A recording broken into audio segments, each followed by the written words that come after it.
asifiwe. Bwana Yesu asifiwe. Wapendo wa Mungu, na wasalimu tena kwa jina la Yesu Kristo aliye hai. Basi namshukuru Mungu. Amebaki kuwa kimbilio langu na msaada wangu wa karibu, na amenipigania kwa kila jambo. Mungu ni mwema. Tunaendelea na ushuhuda wetu. Basi nikaendelea kulea watoto. Mtoto wa mwaka mmoja na kale katoto kachanga. Nikawa tu ninawalea. Mimi ndio nimekuwa mama. Hakuna msaada wowote. Maana mimi ndio mama. Nahudumia hawa watoto.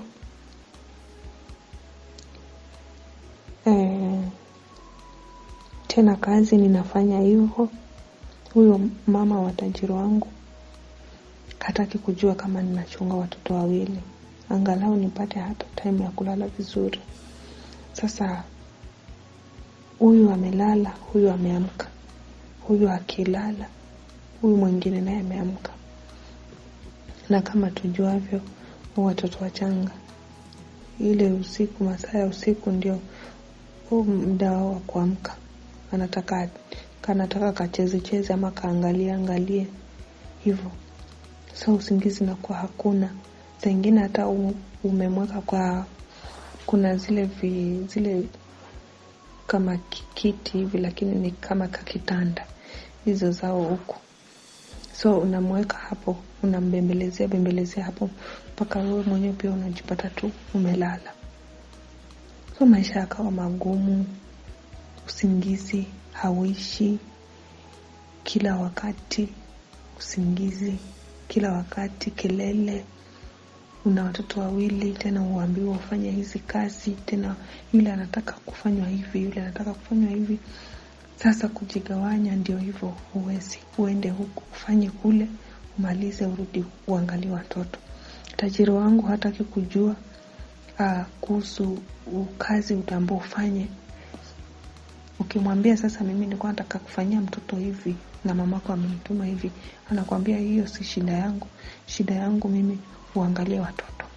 Na mama siwezi nikampinga nimwambie asinenio. Yaani asikutume, siwezi, manake ni mamangu. Sasa ikawa sasa nasikia, yaani sijui nifanyeje. Unajua ile unaenda unashika kichwa, unatamani upige nduru. Lakini hivyo tu unashindwa. Nashukuru Mungu, nikaendelea na maisha. Sasa alivyoletwa yule mfanyakazi mwingine, alikuwa wa huyo bibi mzee. Basi maisha yakaendelea. Sasa yule naye mwanzo alikuwa wanamchukulia tu vizuri. Sasa baadaye akawa, unajua sisi wa Kristo, maana najua ni watu wengi watasikiliza na tuko dini tofauti, lakini sisi wa Kristo kama unaomba, uwezi tukasimama mahali popote ukaomba. Kuna kuna ile kujitenga. Unaweza kujitenga ukaangalia hivi ukuta, alafu kawa unaomba. Sasa ile kuomba na kurusharusha mikono hivi, maana huyo aliyeletwa alikuwa ni Mfilipino na alikuwa ni ameokoka. So ile amejitenga na angalia ukuta anaomba. Yule nyanya akaja akasema, yule bibi akasema huwa haombi, huwa anaongea mambo zake na mapepo, halafu anaandika kwa ukuta. Lakini sisi ambao tunaokoka tunajuana. Ile kuomba huku kama unasema katika jina la Yesu narusha mkono hivi na umeangalia ukuta ukiwa unaomba, lia kwa kuugua, anasema pana, huyu alikuwa anaita mapepo. Maana alikuwa akitoka hapo naona kumeandikwa. Mpaka siku nyingine akaniita, akaniambia njoo, nimemuona alikuwa yuko hapa. Ona kuna maandishi. Sasa nikamuuliza maandishi gani, mbona nisielewi? Sioni kama kuna maandishi. Anasema hapa kuna maandishi ya Kiarabu, wewe huoni. Nikamwambia sasa huyu mtu hata haelewi hata hicho Kiarabu, hajui hata neno moja. na nasema ameandika Kiarabu, ameandika nini? Sasa mimi nikawa namuuliza, we umeandika nini hapa, mbona wanasema umeandika? Akasema mimi sikuandika, nilikuwa naomba. Nikamuita yule mwenzetu yule ambaye mimi nilikuja nikampata, nikamwambia njoo hapa, wewe unaona kumeandikwa nini? Akasema hakujaandikwa kitu, sinaona tu ni ukuta huo, hakujaandikwa kitu. Akamwambia huyo nyanya, akamwambia huyo bibi, hapa hakujaandikwa kitu. Vita zilikuwa hapo. Alitolewa nje huyo msichana, akalala nje. Alitolewa nje, lakini si nje huku ya gate, hapana. Si hiyo nyumba, si hizi nyumba ziko ndani ya gate. Sasa kuna huu pande uko na, si kuna huo kuna space huko hata watoto wanaweza kucheza.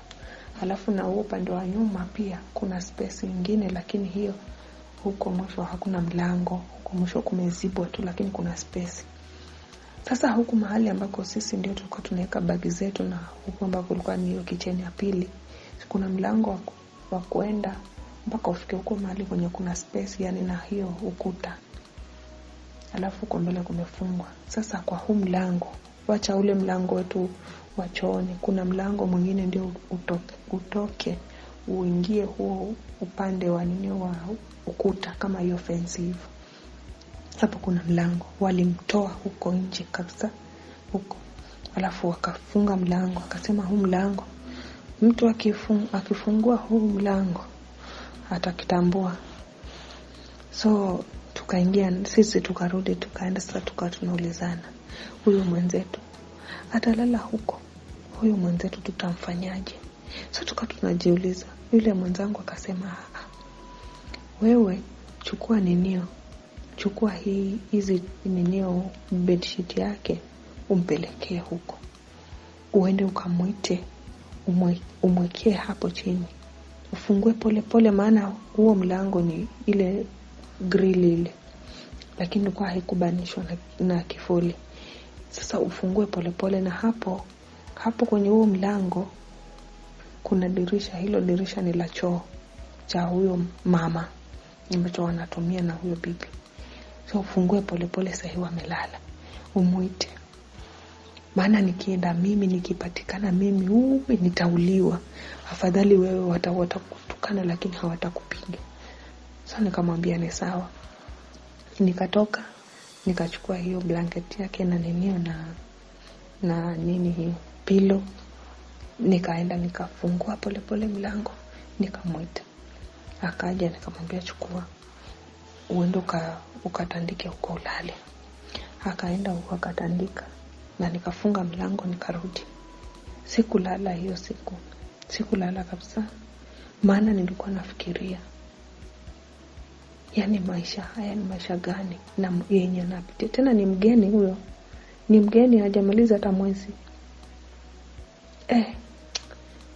Huku kuna maisha jamani. Kuna maisha huku, wapendwa wa Mungu. Huku kuna maisha. Alilala huko mpaka asubuhi. Ndio huyo nyanyaka tulivyoamshwa. Sasa sisi saa 11 tulivyoamshwa, ndio tukaambiwa, huyo nyanyaka tuambia, nendeni mkamwambie arudi aje alale. Haya, nikaenda nikamuita. Akakuja amelia, macho zimefura.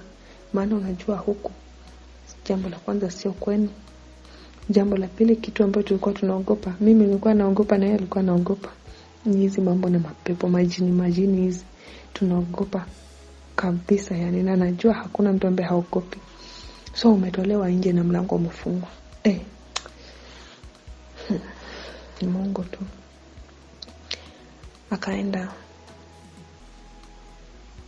Akaenda mpaka huko kwa huyo mama. Alipofika ndio akamwambia, umeniita. Akamketisha chini, akamtukana mpaka akatosheka. Alipotosheka akamwambia, haya, nenda ufanye kazi. Tukaanza kazi sasa. Sasa mimi ni kazi nikiangalia watoto. Sasa wale watoto, mmoja tu akilia ni vita. Sasa wanakwambia, unachukua hizo vitanda za hao watoto, unaweka kwa hiyo rumu yao hapo ndani, wao wamelala. Alafu na wewe ukae hapo ndani. Unaona? Wewe ukae hapo ndani na hao watoto wako hapo ndani, na wao wamelala na watoto wasilie. Sasa ujue wewe mwenyewe utajipanga vipi?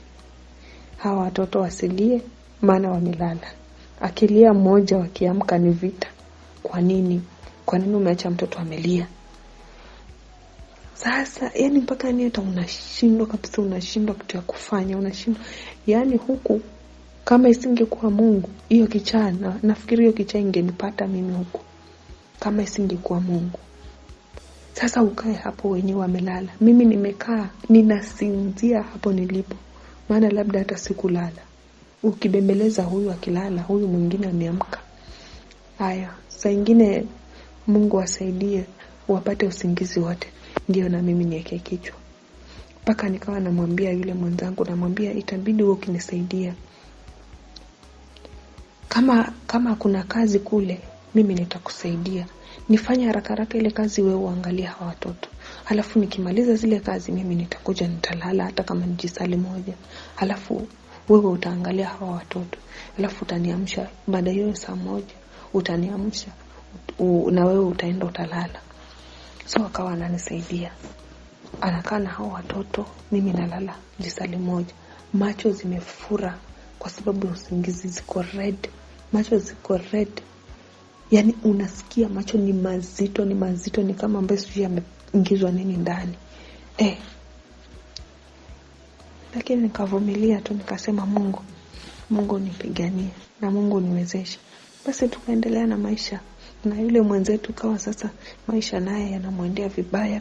So akawa ananiambia mimi nilitoka kwetu. Yeye alikuwa ananipa story yake. Sasa anasema huko kwao alienda akafanya kazi mahali na tajiri wake akamrep huko kwao. Anasema alikuwa akifanya kazi kuna huko ni Philippines, lakini ninio nafikiri city yao inaitwa Manila. Anasema alienda akafanya kazi huko maana alikuwa akiniambia kwao hawajiwezi, hata walikuwa wanaishi nyumba hizi za matope, mvua ikinyesha inaingia kwa ninio, inaingia kwa nyumba. So akawa ananiambia nilivyoenda kufanya kazi huko, nilifanya kazi nikiwa na miaka 13 na huyo tajiri wangu alinirep akanitia mimba. Sasa nikasema ile maisha ambayo nilikuwa napitia ilikuwa ni maisha magumu sana. Nikasema nikawa nasikia kuna watu wanakuja kwa kufanya kazi na mtu anajenga, akifika kwao anaanza maisha mengine. Na mimi pale nyumbani nataka nifanye nini? Nataka nisaidie. Maana ndugu, yani anasema mamake na babake si wako pamoja. Watoto walikuwa wakizaa, wale watoto hawana hii miguu haiko sawa. Yani ni tuseme ni vilema. Kwa hivyo mtoto wa kwanza alizaliwa ni kilema. Wa pili akazaliwa yuko sawa. Wa tatu akazaliwa ni kilema. Wa nne akazaliwa yuko sawa. Wamepishana. Yani huyu mzuri, huyu mgonjwa, huyu mzuri, huyu mgonjwa. Na nasema walikuwa ni 6. So akasema walikuwa watatu ndio ni wazima.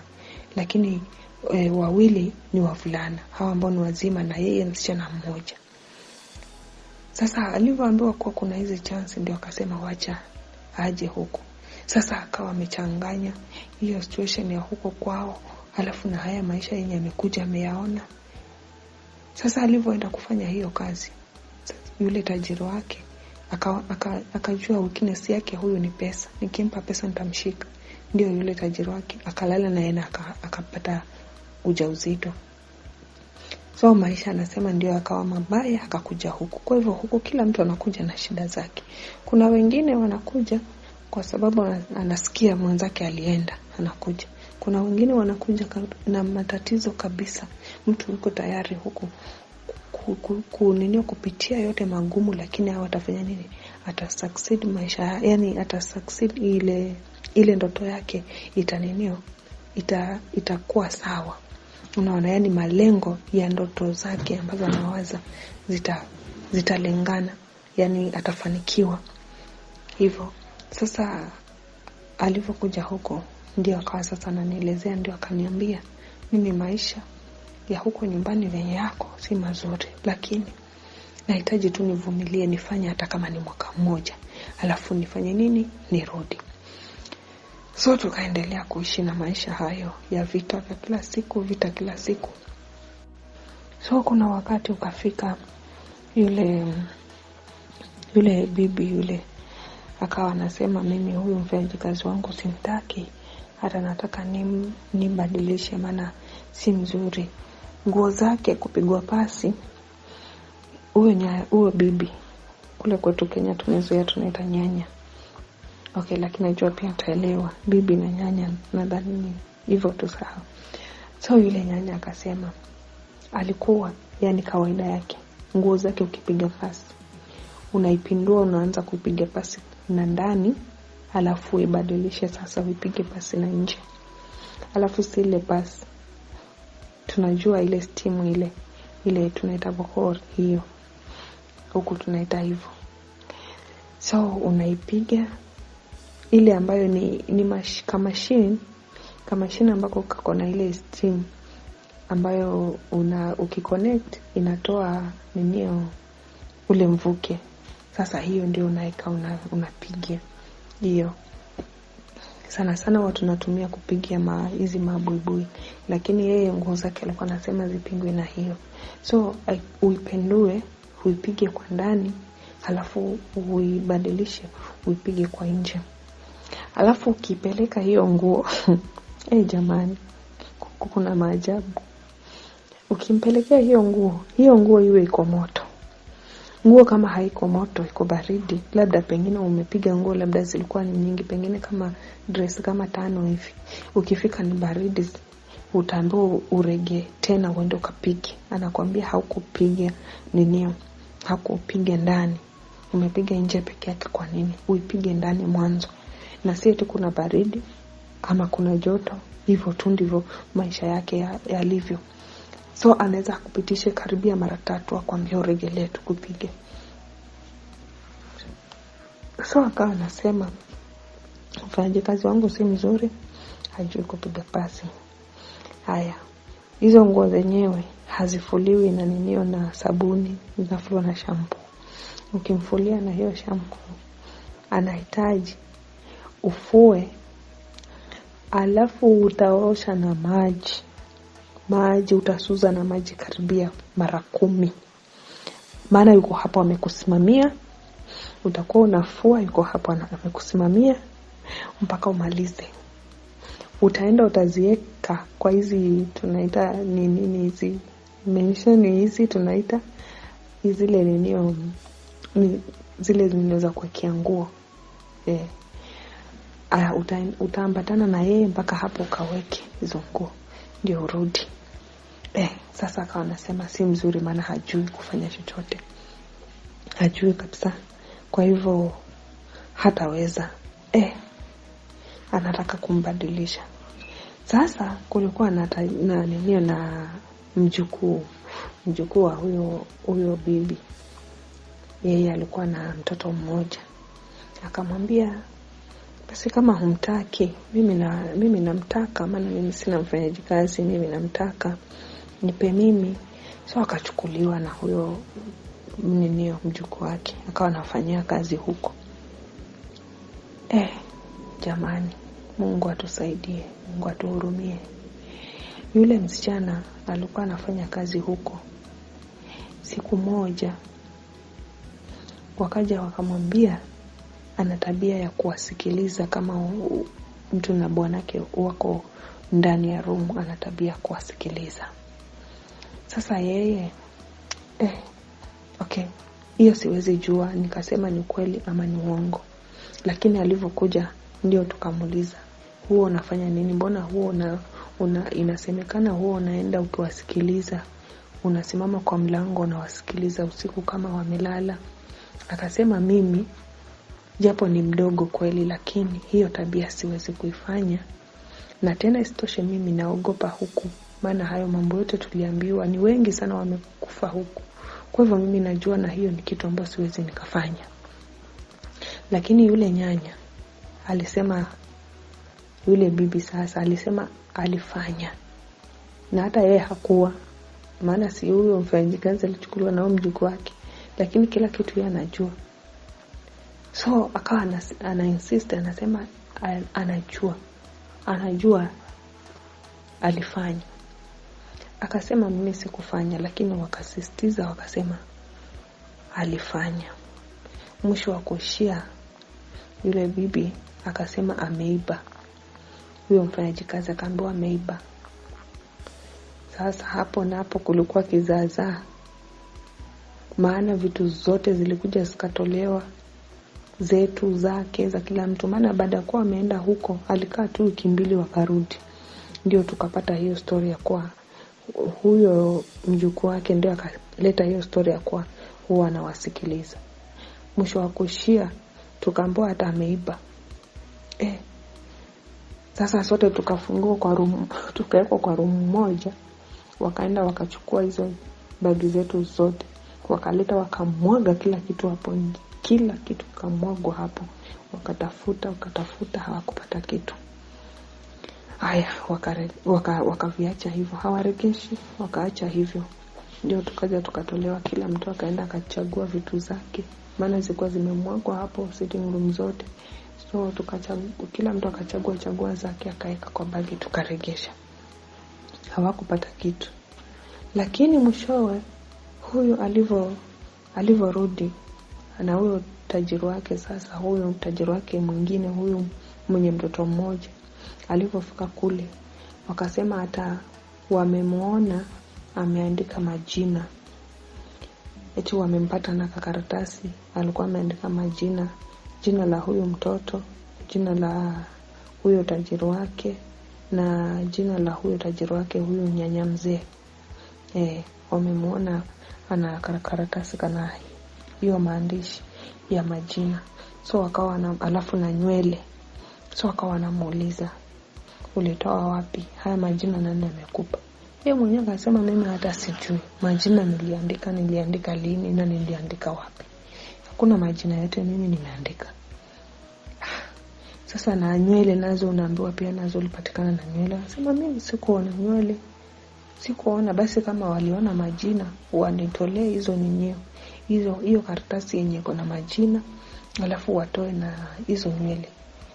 Haya, akapigwa, alafu wakasema huyo alifanya na hawatamuonyesha, lakini kitu ambacho watamuonyesha watampeleka polisi. Na hivyo ndivyo walifanya. Maana mwishowe walimchukua yule msichana na kaenda akafungiwa. Wakasema alichukua majina, aliandika anataka kirudi kwao akawafanyie uchawi. Na si kweli. Maana msichana alikuwa analia kweli, akasema mimi hata kama, lakini siwezi nikafanya. Mimi mwenyewe nimeokoka, ninaogopa Mungu, ninaheshimu Mungu na siwezi. Na mambo na uchawi hata sijawahi kupelekwa, hata sijui unaanzia wapi mambo ya waganga, sijui. So kama hawa wananiambia mimi nimefanya hivyo, ni sawa, haina shida. Basi wakamchukua na wakampeleka polisi, akafungiwa huko. So nasikia pia alikaa huko.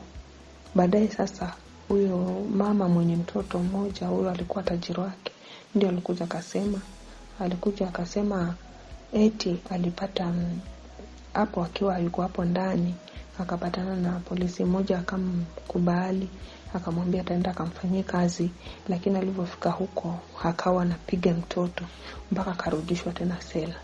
Sasa hatukujua tena zaidi ya hapo. Tulikuwa tukiulizwa, anasema tu yuko sela, lakini hatujui kama alitoka ama hakutoka. Kwa hivyo maisha ya huku unaweza pia ukasingiziwa kitu haujakifanya, na wakakisema ni wewe umekifanya na ukapewa adhabu na hicho kitu hujakifanya. Hiyo nayo pia iko. Mwe mkijua ambao wanasafiri, ambao walishindwa, wengine ambao wanajipanga labda wangekuja, unaweza kusingiziwa jambo ambalo hujalifanya, lakini vile ambavyo wataliongea ama vile watalipanga likaenda sawa kabisa, na ukajipata mwisho wa kuishia unaishia mahali pabaya. Kwa hivyo maombi ndio silaha. Maombi ndio silaha tulioachiwa. Sijawaambia msikuje ama sijawaambia wote ni wabaya, hapana. Kuna mahali unaweza ukapata ni mahali pazuri, au kaanza kazi na ukaendelea vizuri. Though changamoto ziko ni nyingi. Mwarabu ni mwarabu, hata si mwarabu, hata huko kwetu ama huko kwenu unakotoka kuna watu wazuri na kuna watu wabaya. Hivyo ndivyo ilivyo. Lakini unajua huku kama nyumba 10 unaweza pata nyumba moja ina watu wazuri. Unaona? So maombi ndio silaha tulioachiwa. Maombi ndio silaha. Hakuna jambo unaweza kulipita bila maombi ama bila kumweka Mungu mbele. Unapokaa ama unapofanya kazi, jaribu kukumbuka Mungu na ukamwambie Mungu jambo katika maisha yako. Mwambie Mungu na kushukuru. Kama umeamka vyema, mshukuru Mungu. Na umeshinda mpaka jioni, mshukuru Mungu. Hakuna lolote lililofanyika kwa ajili yako. Mshukuru Mungu tena mwambie na kuhitaji zaidi na zaidi katika maisha yangu. Maana huku bila Mungu hatuwezi. Bila kumweka Mungu mbele hatuwezi, bila kumtafuta Mungu hatuwezi kabisa, tunashindwa kabisa. Tunahitaji neema ya Mungu. Na hata ambao wako kule majumbani, si lazima uwe mtoto wako ndio amekuja huku ndio muombe. Hapana, mtuombee, mtukumbuke tu kwa maombi. Mtuweke kwa maombi kila saa. Unapoomba, kumbuka, nyosha tu mkono mwambie Mungu. Wale walio kule nchi za mbali, Mungu wewe uko pamoja na waguse, nenda ukawabadilishe wale matajiri wao. Wakatuone pia sisi ni binadamu. Bwana Yesu asifiwe. Basi hiyo story ya huyo dada ikawa imeisha. Sikujua tena yule wa mwanzo, sikujua alitoka ama hakutoka. Na huyu pia naye sikujua kama alitoka ama hakutoka. Bwana Yesu asifiwe. Basi safari ya maisha ndio hivyo ikawa inaendelea. Tukaendelea kuishi maisha ya Warabuni, tukaendelea kuishi. Mungu ni mwema. Mungu ni mwema. Maana huo wakati baada ya kuwa tajiri wangu sasa amejifungua watoto ni 2, walikuwa ni 2. Kadri ya mtoto anakuwa navyo, unajua ni kama nilivyosema huko nyuma, hawa huwa ni mwaka tu mtu ana mimba, mwaka tu mtu ana mimba. So tukaendelea na maisha. Ikafikia wakati corona pia ikatukumba kidogo. Tukaenda tukalazwa. Sasa hawa watoto wote 2 na mimi tukawa tuko hospitali. Sasa nikawa mimi naangalia watoto hivyo. Wewe unaugua lakini wewe ndio unachunga watoto hivyo. Uzuri mmoja alikuwa room hii na mwingine alikuwa room nyingine. Sasa mimi nilikuwa na yule mkubwa. Mimi mwenyewe nilikuwa naumwa. Naangalia tena mtoto. Nashukuru Mungu. Maana huo wakati hata sikuwa najua corona ni nini. Na sikuwa najua eti corona inaua. Mimi nilikuwa naona tu kila mahali ukipita kuna ninio zimeandikwa na zile mashine zile zinapitia za kuonyesha uoshe mikono, uvae hii mask hivyo. Lakini namshukuru Mungu. Namshukuru Mungu maana yote hayo yalipiga tena yakaisha. Bado shuhuda ni mrefu. Ni mrefu sana. Na tunaendelea. Mungu awabariki. Nitaendelea tena na tena mpaka tumalize.